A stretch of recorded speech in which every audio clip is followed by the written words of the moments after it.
Hello friends, welcome to my channel excellent coaching.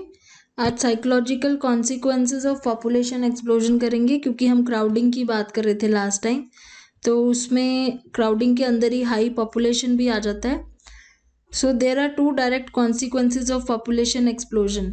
Population explosion मतलब जब population बहुत ज़्यादा हो जाती है तो उसके दो कॉन्सिक्वेंसेस होते हैं। एक तो हाई पॉपुलेशन डेंसिटी, जिसको हम क्राउडिंग बोलते हैं, and excessive pressure on limited resources. और रिसोर्सेज बहुत लिमिटेड हैं, उनके ऊपर प्रेशर बहुत ज़्यादा हो जाता है, मतलब कि excessive pressure on the use of resources, जिसकी वजह से एक्सप्लॉयटेशन ऑफ रिसोर्सेज होता है। एक्सप्लॉयटेशन मतलब गलत यूज़ होता है, गलत तरीके से यूज़ होता है रिसोर्सेज का, और वो पॉल्यूशन जो है उसी वजह से हो जाता है। The situation is specially acute in urban environment. तो जैसे कि इंडिया का एग्जांपल इन्होंने लिया है कि अर्बन एरियाज में, अर्बन एनवायरनमेंट में पॉपुलेशन एक्सप्लोजन है और रिसोर्सेज बहुत ज़्यादा एक्सप्लॉइट हो रहे हैं, तो उस वजह से पॉल्यूशन की प्रॉब्लम है। The population density is unusually high. Natural environment is polluted due to excess emission of pollutants by huge population। तो जैसे पॉपुलेशन ज़्यादा है तो ज़्यादा व्हीकल्स यूज़ हो रहे हैं, ज़्यादा एयर कंडीशनर्स यूज़ हो रहे हैं, ज़्यादा LPGs यूज़ हो रहे हैं। तो ये सारी चीज़ें से क्या होता है, पॉपुलेशन बढ़ने से ज़्यादा रिसोर्सेज यूज़ होते हैं, जो कि ऑब्वियसली लिमिटेड है, और वो एक्सप्लॉयट होते हैं, लोग उनको ओवर यूज़ करते हैं, उसकी वजह से पॉल्यूशन होता है। और भी ये चीज़ें कह रहे हैं, जैसे अनप्लान्ड लोकेलिटीज होती हैं, हाई डेंसिटी होती है, लो पर्सनल स्पेस है, बहुत ज़्यादा कंजेशन हो रही है, फिर स्लम एरियाज भी आ जाते हैं अर्बन पॉपुलेशन में, तो ये सारी चीज़ें हो जाती हैं। So for this we shall follow model given in the figure. तो यही फिगर जो अभी लास्ट वीडियो में हम लोग डिस्कस कर रहे थे, इसी फिगर के बारे में कह रहे हैं कि जैसे पॉपुलेशन एक्सप्लोजन की वजह से, पॉपुलेशन एक्सप्लोजन की वजह से कंपटीशन बढ़ जाता है, स्लम एरियाज में ये प्रॉब्लम्स आनी शुरू हो जाती है, हेल्थ प्रॉब्लम्स, डेप्रीवेशन, डेलिंक्वेंसी, फिर क्राउडिंग होना शुरू हो जाती है। तो पहली चीज़ है कंपटीशन। कंपटीशन क्यों है? क्योंकि लिमिटेड रिसोर्सेज हैं, पॉपुलेशन ज़्यादा है, रिसोर्सेज कम है। रिसोर्सेज में क्या क्या चीज़ें आ जाती हैं? जॉब्स अवेलेबल बहुत लिमिटेड हैं सबके लिए, इकोनॉमिक अपॉर्चुनिटीज़ लिमिटेड है, फूड प्रोड्यूस लिमिटेड है। इसकी वजह से कंपटीशन होता है आपस में। कंपटीशन की वजह से फ्रस्ट्रेशन होती है, एंग्जाइटी होती है, और कंपटीशन की ही वजह से वायलेंस और कॉन्फ्लिक्ट होना शुरू हो जाता है, क्योंकि अपॉर्चुनिटीज बहुत कम हो गई है। तो लोग एक दूसरे के साथ फिर वायलेंस करते हैं, एक दूसरे से छीनने की कोशिश करते हैं, और जिसके पास कम होता है उसको डेप्रीवेशन जैसी फीलिंग आनी शुरू हो जाती है, और ये फीलिंग आते ही कॉन्फ्लिक्ट जो है वो और ज़्यादा बढ़ना शुरू हो जाता है, जो आपस में हॉस्टिलिटी टूवर्ड्स आउट ग्रुप जो है उसकी वजह से होता है।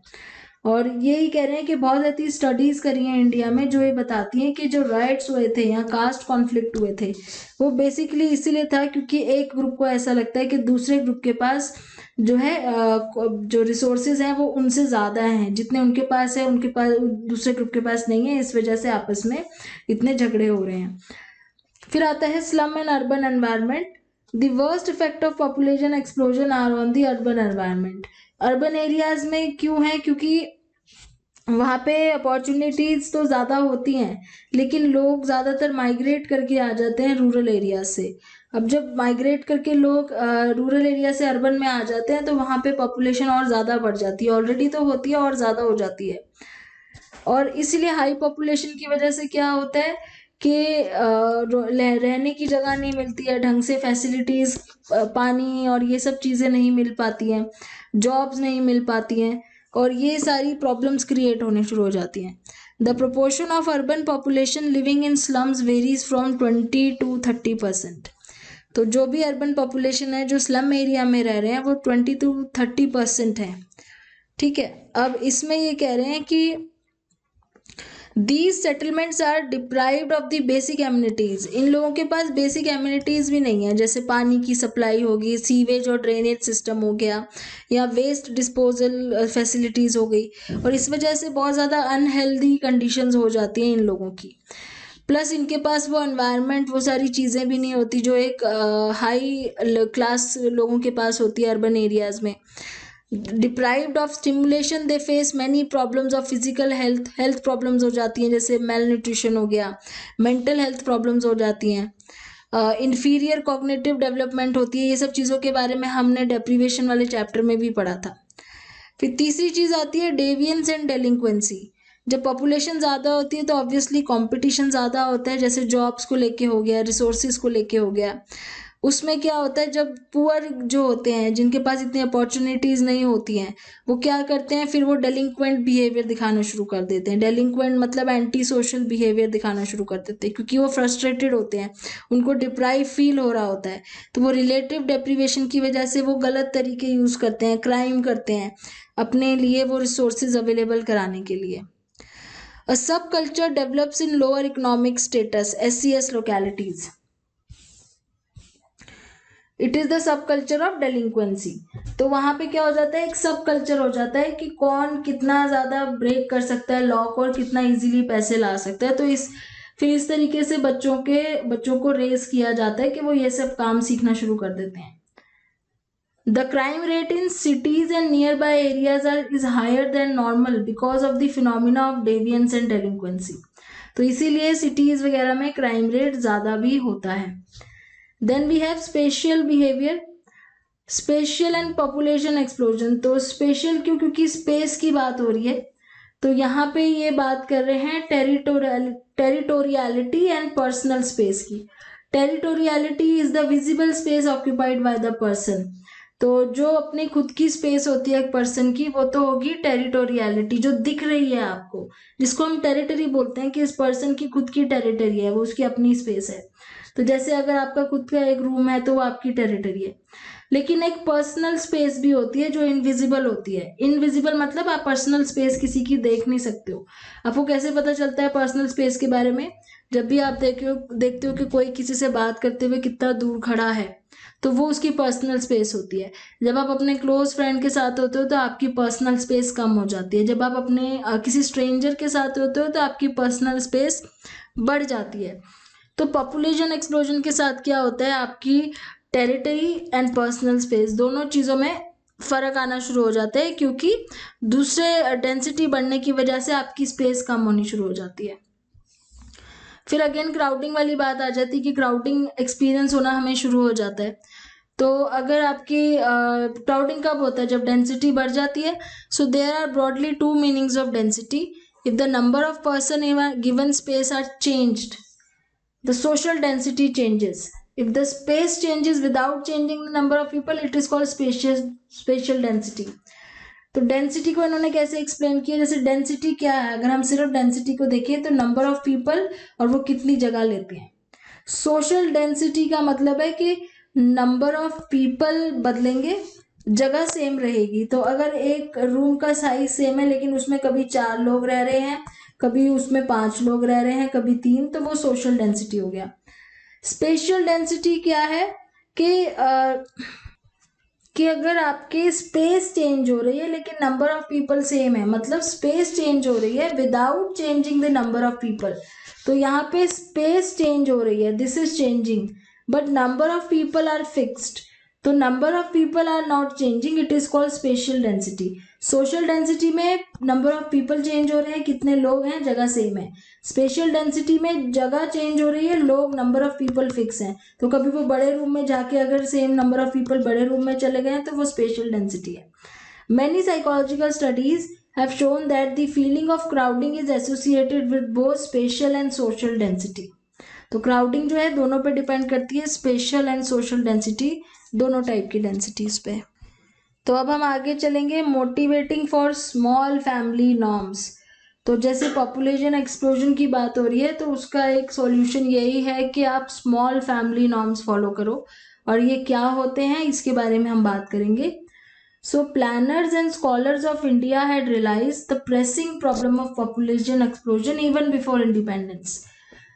तो एक फैमिली प्लानिंग प्रोग्राम इनकॉर्पोरेट किया गया था, जिसका जो फर्स्ट 5 ईयर प्लान में family planning programme has been a priority issue in all 5 year plan since then. और उसके बाद से ही ये फैमिली प्लानिंग प्रोग्राम जो है हर बार 5 ईयर प्लान में होता है।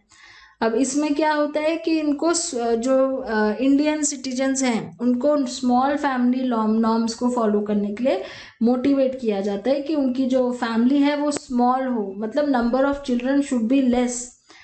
So there is a host of social, economic and demographic factors involved in fertility behavior. अब फर्टिलिटी बिहेवियर में क्या आ जाता है, साइकोलॉजिकल फैक्टर्स आ जाते हैं, जैसे पेरेंट्स के एटीट्यूड, वैल्यूज, पर्सनालिटी, मतलब हस्बैंड एंड वाइफ की बात कर रहे हैं, उनके बीच की कम्युनिकेशन, ये सारी चीज़ें आ जाती हैं. तो अगर हमें स्मॉल फैमिली नॉर्म के लिए मोटिवेट करना है किसी भी फैमिली को, तो हमें किन फैक्टर्स के ऊपर काम करना चाहिए, तो उसमें ये फैक्टर्स आ जाते हैं. पहले तो ये फर्टिलिटी बिहेवियर की बात कर रहे हैं, जैसे कि इंडिया में किस तरह का फर्टिलिटी बिहेवियर है. इन्होंने इसको अलग अलग 4 पॉइंट्स में बताया है. जैसे कि एक तो वो है those who don't have knowledge of family planning and don't follow small family norm, कि जिनको फैमिली प्लानिंग के बारे में कुछ नहीं पता है और वो स्मॉल फैमिली नॉर्म भी फॉलो नहीं करते. दूसरी कैटेगरी है जिनको नॉलेज तो है लेकिन उनका स्मॉल फैमिली की तरफ एटीट्यूड नेगेटिव है, मतलब वो इस चीज़ को ठीक नहीं मानते कि फैमिली छोटी होनी चाहिए. तीसरी है जिनका एटीट्यूड पॉजिटिव है स्मॉल फैमिली की तरफ, बट उनका बिहेवियर उस तरह का नहीं है, वो शो नहीं करते वो चीज़ अपने बिहेवियर में. चौथी, those who have positive attitude towards a small family norm and show corresponding behaviour, fertility behaviour. तो और चौथी कैटेगरी वो है जो इन चीज़ों को मानती भी है और उस चीज़ को फॉलो भी करती है. तो अब जो चौथी कैटेगरी है वो तो डिज़ायर्ड कैटेगरी है, मतलब अगर सारे ही इस कैटेगरी में आ जाए तो पॉपुलेशन एक्सप्लोजन की प्रॉब्लम ही ख़त्म हो जाए. लेकिन जो थर्ड कैटेगरी है वो थोड़ा सा चैलेंजिंग हो जाता है, क्योंकि उन लोगों को पता भी है, उनका एटीट्यूड भी पॉजिटिव है स्मॉल फैमिली की तरफ, बट फिर भी उनका बिहेवियर ऐसा नहीं है. So Ravi Kumar Verma observes that a highly favorable attitude towards family planning followed by a very low practice has posed serious problems to researcher. अब लोगों को पता भी है लेकिन उस चीज़ को वो फॉलो नहीं कर रहे हैं, इस वजह से इतनी प्रॉब्लम आ रही है रिसर्चर्स को कि किस तरीके से उन्हें मोटिवेट किया जाए, कन्विंस किया जाए, जो चीज़ वो मानते हैं कि हाँ फैमिली छोटी हो लेकिन फिर भी उस चीज़ को फॉलो नहीं करते हैं. So awareness of family planning and its advantages leads to a positive attitude towards small family. This attitude is a necessary but not sufficient condition. मतलब अगर आपका attitude उस तरफ पॉजिटिव है, आप ये मानते हो कि फैमिली छोटी होनी चाहिए, स्मॉल फैमिली होनी चाहिए, बट स्टिल अगर आप उसको फॉलो नहीं कर रहे हो तो वो एक बहुत बड़ी प्रॉब्लम हो जाती है. Now, lower social class urban men prefer a large family size than their wives. अब यहाँ पे लिखा है कि जो लोअर सोशल क्लास के होते हैं, जो अर्बन एरियाज में रहने वाले मेल्स हैं, लोअर सोशल क्लास के, उनको लार्जर फैमिली पसंद है. जो रूरल मेल एंड फीमेल्स हैं उनको भी लार्जर फैमिली पसंद है. हायर एजुकेशन लेवल वाले लोगों को और जिनकी स्टेटस ऑफ वुमेन जो मतलब एक पढ़े लिखे घर से होते हैं, ऑब्वियसली वो स्मॉल फैमिली ही डिजायर करते हैं. The traditionalism is associated with a higher family size norm. लेकिन जो ट्रेडिशनल है, जो ट्रेडिशनल वैल्यूज को ज़्यादा प्रेफर देते हैं, वो हायर फैमिली को, मतलब कि वो लार्जर फैमिली को ज़्यादा प्रेफर करते हैं. So some characteristics of those who adopt small family norm in comparison to those who don't are. अब ये उन दोनों की कैरेक्टरिस्टिक्स को कंपेयर कर रहे हैं जो स्मॉल फैमिली नॉर्म्स को फॉलो करते हैं और जो नहीं करते हैं. तो पहली चीज इसमें आ जाती है वैल्यू ओरिएंटेशन. वैल्यूज कैसी है उनके अंदर, किस तरह की वैल्यूज हैं, वो किस चीज के लिए वो अपने आप को मोटिवेट करते हैं. जैसे values of free will, activism, modernism, secularism, ये सारी वैल्यूज होती हैं. तो ट्रेडिशनल वैल्यू में क्या होता है, लार्जर फैमिलीज को सपोर्ट किया जाता है.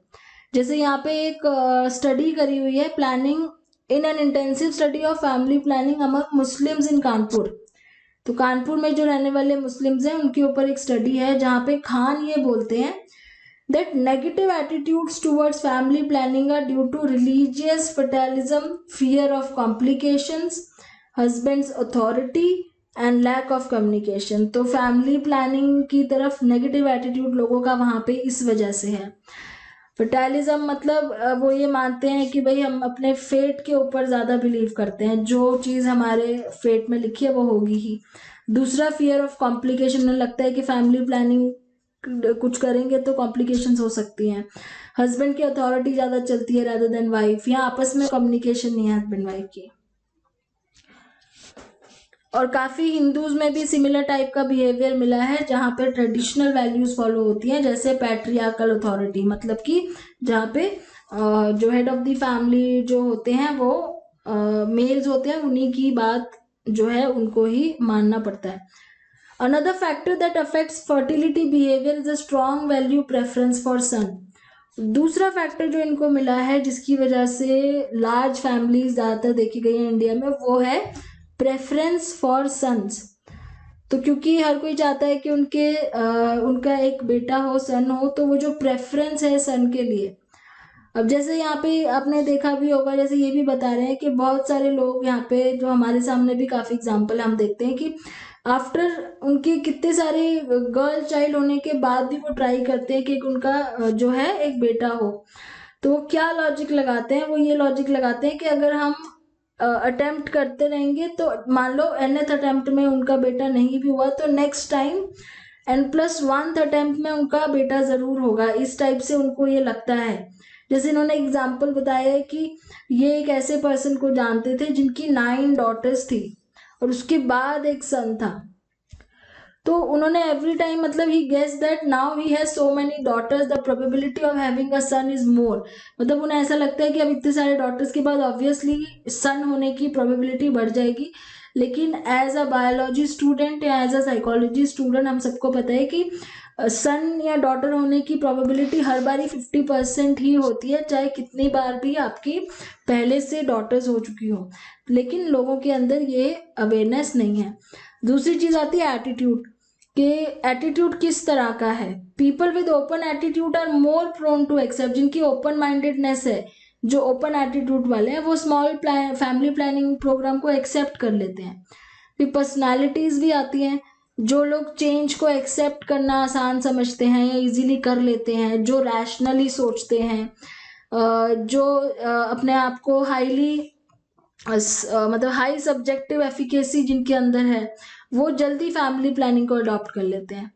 इन a study comparing the personality traits of adopters and non adopters, it was found that adopter women tend to be less anxious and more intelligent. मतलब जो लोग अडॉप्ट करते हैं, स्पेशली वुमेन, उनके अंदर एंजाइटी कम होती है और उनका इंटेलिजेंस लेवल ज़्यादा देखा गया है।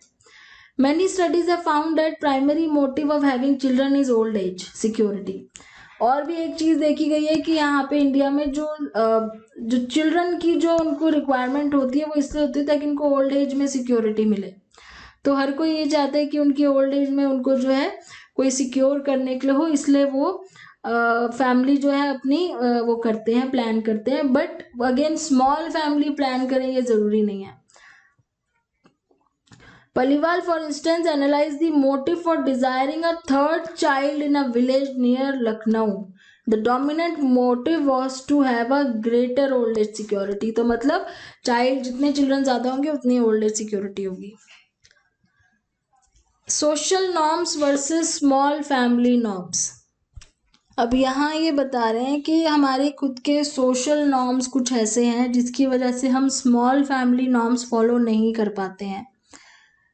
तो थ्योरी ऑफ रीजनड एक्शन इसका नाम दिया इन्होंने, TRA, theory of reasoned action. 2 factors, 2 factors की बात करेंगे, एक तो एटीट्यूड, एक सब्जेक्टिव नॉर्म। ये 2 चीजें हमारे बिहेवियर को इन्फ्लुएंस करती हैं। अब जैसे कुछ ट्रेडिशनल ऐसे नॉर्म्स हैं जो फैमिली प्लानिंग के एकदम उल्टे हैं, जैसे कॉन्ट्रासेप्टिव्स यूज ना करना, अबॉर्शन ना कराना। कैथोलिक क्रिश्चियंस जो होते हैं वो बहुत अगेंस्ट होते हैं इन सब चीज़ों के। ऐसे ही कई बार हिंदू मुस्लिम कल्ट्स भी हैं जो सर्जिकल कॉन्ट्रासेप्शन के अगेंस्ट हैं बहुत, क्योंकि उनके रिलीजियस नॉर्म्स ऐसे हैं।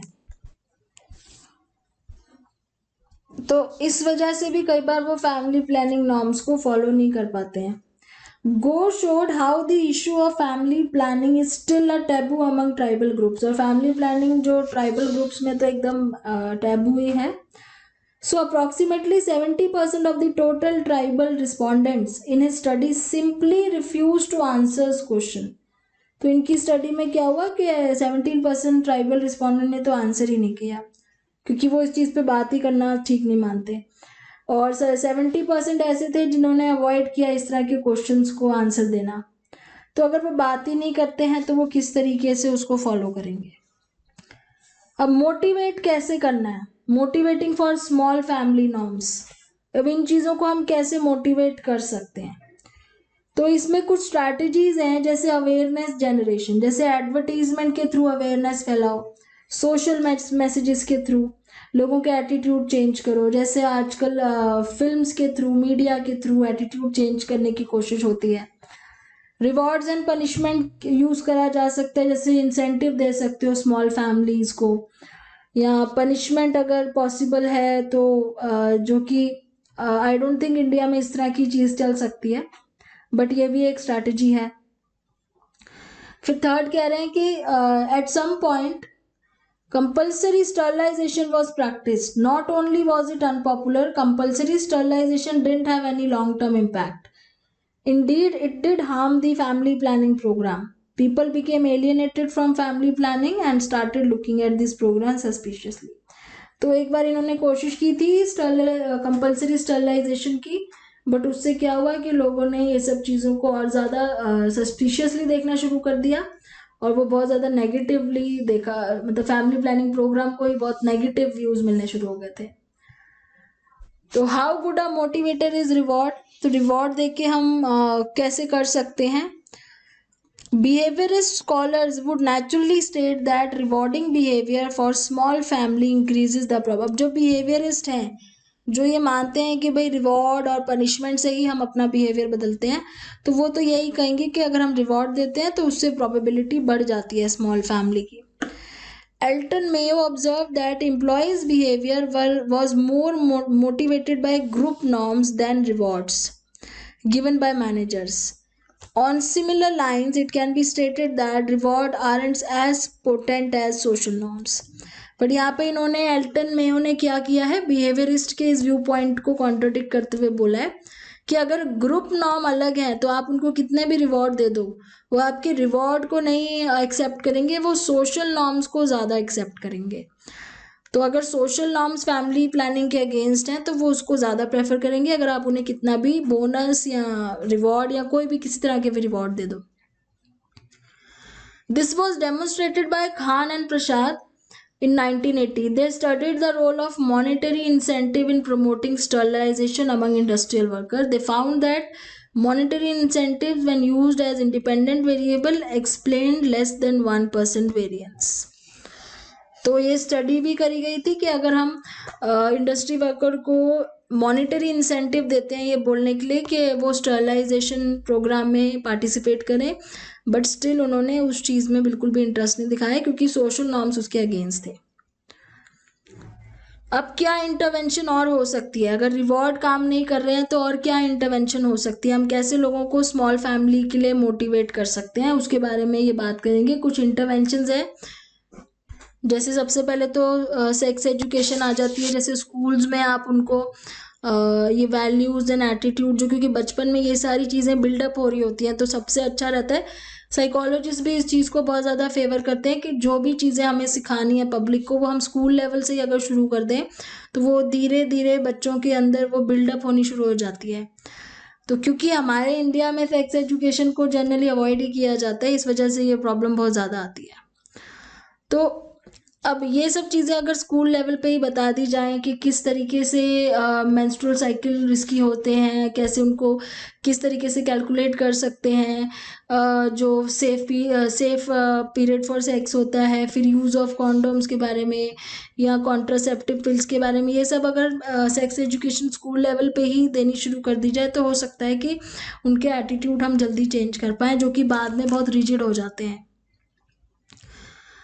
So, in one study, 500 mothers of newborn was interviewed in maternity wards. यहाँ पे एक बात करें एक स्टडी की जहाँ पे न्यू बॉर्न्स की मदर्स को 500 मदर्स को इंटरव्यू लिया गया था मैटरनिटी वार्ड में, और उसमें से ये देखा गया कि उसमें से 31% मदर्स को तो ये पता ही नहीं था कि फैमिली प्लानिंग टेक्निक्स क्या हो सकती हैं। तो इसका मतलब ये है कि उनको एजुकेशन अवेयरनेस नहीं है। दूसरा, ये स्कूल एजुकेशन की बात कर रहे हैं, तो करिकुलम थोड़ा सा ऐसा होना चाहिए जहाँ पे लोगों के एटीट्यूड और पर्सनालिटी को भी और ज़्यादा प्रोग्रेसिव बना जाए, मॉडर्निटी वैल्यूज की तरफ, ओपननेस की तरफ, सब्जेक्टिव एफिकेसी की तरफ, मतलब उनकी थिंकिंग को थोड़ा सा ओपन माइंडेड बनाया जाए उन लोगों को। फिर उसके बाद तीसरी चीज आती है चेंजिंग सोशल नॉर्म्स। ये तो सोशल नॉर्म्स चेंज करना वैसे तो बहुत ही डिफिकल्ट है, तो लेकिन फिर भी एक स्ट्रैटेजी हो सकती है जिसमें सोशल नॉर्म्स को चेंज करने के लिए कोशिश करी जा सकती है।